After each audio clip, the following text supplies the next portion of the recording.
امام حسین کی شہادت کے بعد شام غریبہ سادات کے لیے ایک درد بھرا امتحان تھی۔ اس رات نے سادات کو بہت رلایا۔ بس جیسے ہی شام غریبہ گزر جاتی ہے، 11 محرم کا سورج طلوع ہوتا ہے، یزید کی فوج آل محمد کو رسیوں میں قید کر کے، بیویوں کو بے چادر کر کے کوفے کی طرف لے کے جاتی ہے۔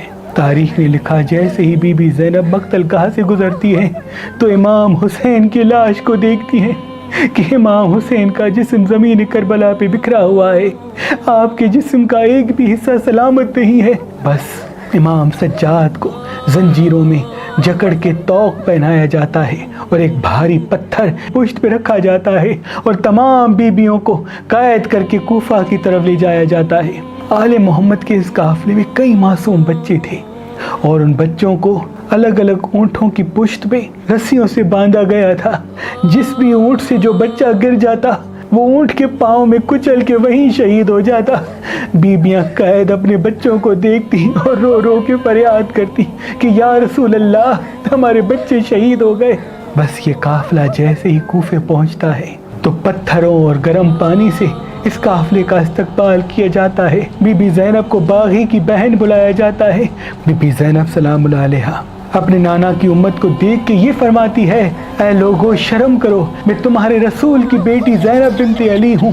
لیکن وہ تمام لوگ ہنستے جاتے ہیں۔ بی بی زینب جیسے ہی ابن زیاد کے دربار میں پہنچتی ہے تو ابن زیاد یہ سوچے کہ آج میں اپنی جیت کا جشن کیسے مناؤں۔ وہ کہتا ہے جاؤ قید میں مختار ثقفی کو لے کے آؤ تاکہ میں اس کو دکھاؤں کہ میں نے اس کے امام حسین کا کیا حشر کر دیا، ان کی بیٹیوں کا، ان کی بہنوں کا کیا انجام کر دیا۔ بس مختار ثقفی کو لے کے آتے ہیں اور اس کے سامنے امام حسین علیہ السلام کے سر کو پیش کرتے ہیں۔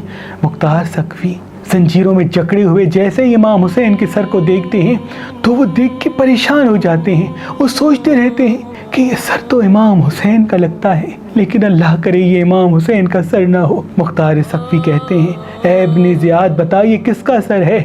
وہ ہنس ہنس کے کہتا ہے، یہ تیرے امام حسین کا سر ہے۔ بس وہ زنجیروں کو توڑتے ہیں اور ابن زیاد کی گردن سے پکڑتے ہیں۔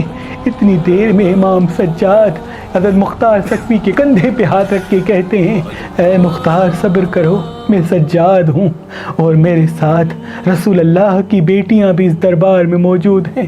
حضرت مختار ثقفی زمین پہ بیٹھ جاتے ہیں اور چیخ کے روتے رہتے ہیں۔ بس سپاہی آ کے حضرت مختار کو قید کر لیتے ہیں اور آل محمد کو کچھ دنوں کے لیے وہاں قید خانے میں رکھا جاتا ہے۔ بس یہ قافلہ اب کوفے سے شام کی طرف روانہ ہوتا ہے۔ تاریخ نے لکھا کئی سختیاں سہتے سہتے جیسے ہی شام تک پہنچتا ہے، یزید یہ حکم بھجواتا ہے قافلے تک کہ رکو، جب تک یہ شام شہر پوری طرح سج نہیں جاتا تب تک بیبیاں شام میں داخل نہ ہوں۔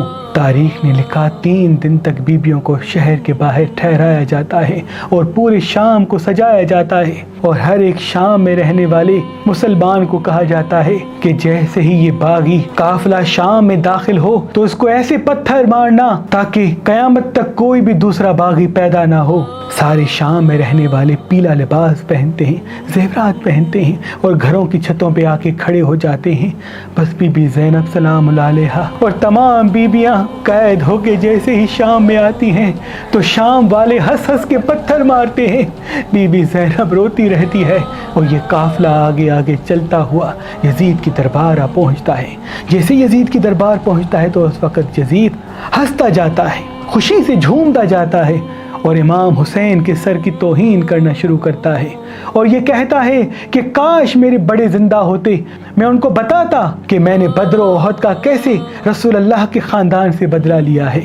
وہاں ایک یہودی جب یہ منظر دیکھتا ہے تو پوچھتا ہے یہ بیبیاں کون ہیں اور یہ سر کس کا ہے اور یہ ایسا عجیب قافلہ کیوں ہے؟ درباریوں میں سے کہا جاتا ہے کہ یہ قافلہ محمد کی بیٹیوں کا ہے اور یہ سر بی بی فاطمہ کے بیٹے کا ہے۔ تو وہ کہتا ہے فاطمہ بنت رسول اللہ جو تمہارے رسول کی دختر تھی، یہ اس کے بیٹے کا سر ہے؟ تو یزید کے دربار میں بیٹھے ہوئے کہتے ہیں ہاں یہ اسی کا سر ہے۔ تو وہ رو کے کہتا ہے کیا تمہیں شرم نہیں آتی؟ ابھی تمہارے رسول کو صرف 50 سال ہی گزرے ہیں اور تم نے ان کے خاندان کا یہ حشر کر دیا کہ ان کی مستورات کو قیدی کر کے بازاروں میں لے کے آئے ہو اور اس کے بیٹے کا سر کاٹ کے اس کی بے حرمتی کر رہے ہو۔ اے مسلمانوں، میں حضرت داؤد کے قبیلے میں سے ہوں اور آج بھی میری قوم میرا احترام کرتی ہے۔ جیسے ہی یہ شور یزید کے کانوں تک پہنچتا ہے، یزید اس کا سر قلم کرواتا ہے۔ بس یزید امام حسین کے سر کی بے حرمتی کرتا رہتا ہے۔ اتنے میں امام سجاد فرماتے ہیں، اے یزید، جب تو اپنے آباء و اجداد کی تعریف کر رہا ہے تو مجھے بھی موقع دے تاکہ میں بھی ان لوگوں کو بتاؤں کہ میں کس خاندان کا ہوں۔ یزید کے ساتھی کہتے ہیں، اے یزید، یہ بیمار لرز رہا ہے، زنجیروں میں جکڑا ہوا، تیرے سامنے کیا کہے گا؟ اس کو بھی موقع دے تاکہ یہ بھی ممبر پہ آ جائے۔ بس امام سجاد ممبر پہ آتے ہیں اور کہتے ہیں، تمام تعریفیں اس اللہ کی جس کے قبضہ قدرت میں کائنات کا نظام ہے، اور تمام درود و سلام اس محمد مصطفیٰ صلی اللہ علیہ وآلہ وسلم پر، اس کے دین کے لیے میرے خاندان نے سب کچھ قربان کر دیا۔ امام سجاد اس دربار کو دیکھ کے فرماتے ہیں، اے لوگو، میں کعبے کا بیٹا ہوں، میں علی کا پوتا ہوں، میں رسول اللہ کی اولاد ہوں، میں اس کا بیٹا ہوں جس نے خیبر کو فتح کیا،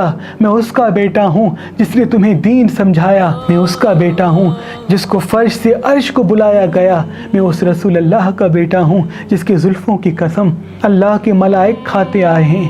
اے لوگوں، میں اس کا بیٹا ہوں جس کا یہ سر ہے، یہ وہ حسین ہے جس کے لبوں کو اللہ کے رسول چوما کرتے تھے، یہ وہ حسین ہے جس کو رسول اللہ اپنے کندھوں پہ سوار کیا کرتے تھے۔ اے لوگوں، میں وہ غریب بیٹا ہوں جس نے اپنے باپ کو ذبح ہوتے ہوئے کربلا کی زمین پہ دیکھا۔ اے لوگوں، میں وہ رسول اللہ کا بیٹا ہوں جس کو قیدی بنا کے آل محمد کی بیٹیوں کے ساتھ بازاروں میں پھرایا گیا، پتھر مارے گئے۔ امام سجاد کے خطبے میں اتنا درد تھا کہ دربار میں سارے درباری رونے لگے۔ اتنی دیر میں یزید یہ سوچتا ہے کہ یہاں بغاوت نہ ہو جائے، وہ اعلان کرواتا ہے کہ اذان دی جائے۔ جیسے ہی اذان دی جاتی ہے، امام سجاد اذان سننا شروع کرتے ہیں۔ جیسے ہی اذان دیتے دیتے اذان دینے والا اشہد ان محمد رسول اللہ فرماتا ہے تو امام سجاد کہتے ہیں، ہاں، میں بھی گواہی دیتا ہوں کہ میں اسی محمد کا بیٹا ہوں جس محمد کی بیٹیوں کو یہاں قیدی کھڑا کیا گیا ہے۔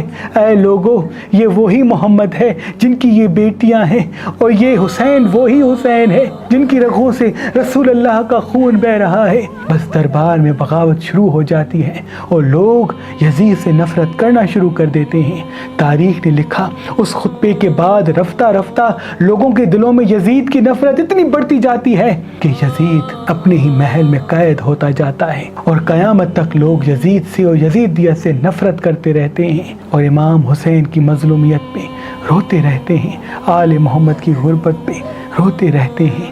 سلام ہو ان بیبیوں پر جو قیدی ہو کے اسلام کو بچاتے ہوئے آئی ہیں، سلام ہو آل محمد پر جنہوں نے سختیاں سہ کر ہمارے لیے اسلام کو بچایا، قرآن کو بچایا، ہمارے ایمان کو بچایا۔